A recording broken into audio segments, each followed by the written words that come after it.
Bonjour à tous, nous allons voir dans cette vidéo l'utilisation de l'outil pot de peinture et l'outil dégradé.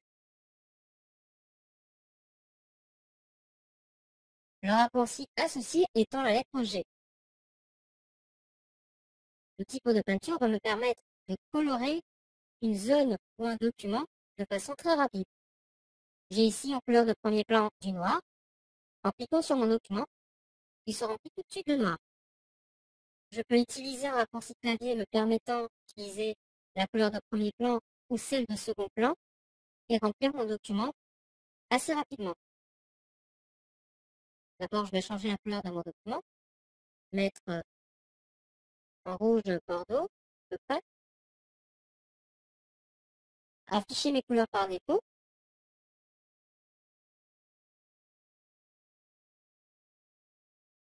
Là, je vais remplir mon document de blanc et utiliser le raccourci CTRL Backspace correspond à la touche effacée ou commande Backspace pour le remplir de blanc avec ma couleur d'arrière-plan. Ou je peux utiliser Alt Backspace pour le remplir avec ma couleur de premier plan, qui sera du noir. J'ai dans la barre d'options les propriétés me permettant de choisir l'opacité de la couleur à faire apparaître ainsi que la tolérance. Le mode de fusion également.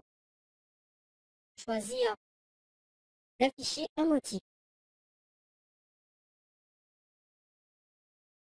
En prenant par exemple un motif, j'ai un choix de motifs disponibles. Je peux faire apparaître avec toute une liste présente par défaut. Je peux choisir de prendre un motif bulle ou un motif un peu grisé, métallique.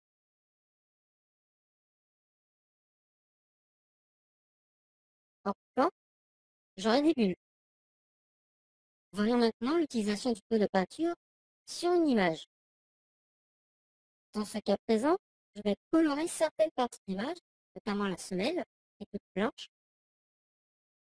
D'abord, je vais créer mon tag, cliquer. Donc ceci a eu pour effet de colorer toute ma chaussure. En cliquant autre part, tout mon document va être coloré. Si je souhaite uniquement colorer la semelle, je vais jouer sur la tolérance.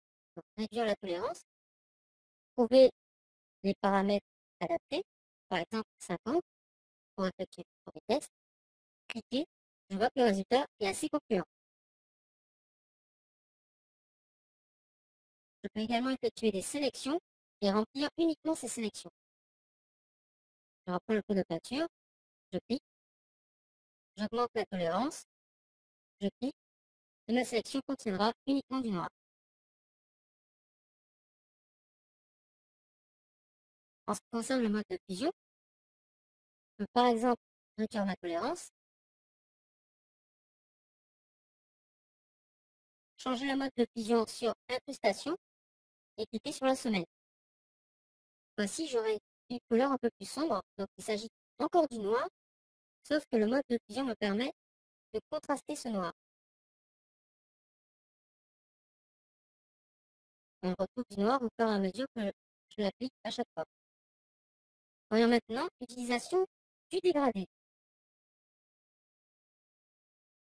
Je vais créer un nouveau calque, supprimer l'ancien, le remplir de blanc à nouveau, prendre mon outil dégradé, je vais maintenir la touche Shift enfoncée et appuyer sur G, cliquer sur l'icône et choisir dégradé. Par défaut, les couleurs de mon dégradé vont correspondre à mes couleurs de premier et d'arrière-plan. En changeant ces couleurs, le changement va s'opérer immédiatement. J'ai différents types de dégradés. Voyons quelques exemples de dégradés. Nous avons le dégradé linéaire. Je vais me mettre en mode de fusion normale, qui donne cet effet. Le dégradé radial va donner cet effet. Je vois. Le dégradé incliné correspond à ça. Le dégradé incliné correspond à ceci. Le dégradé réfléchi.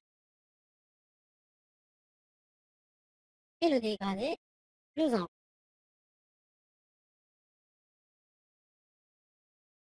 Je Je peux modifier ma couleur de dégradé directement en cliquant ici. Choisir une couleur, bleu,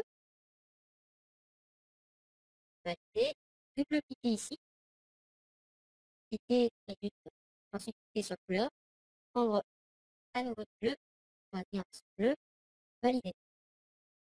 Et enregistrer mon dégradé et lui donner un nom.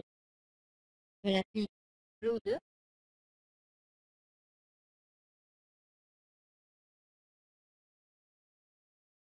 Valider ensuite. Par nouveau, mon dégradé va apparaître. J'ai ici tout mon panneau de dégradés et d'autres dégradés présents. Donc voyons l'application de dégradé sur une image. En changeant le mode de vision du dégradé, par exemple sur incrustation, je vais le placer et le faire glisser. Je peux utiliser la touche Shift pour faire un trait de dégradé parfaitement droit. Vous savez maintenant comment utiliser l'outil dégradé ainsi que l'outil pot de peinture.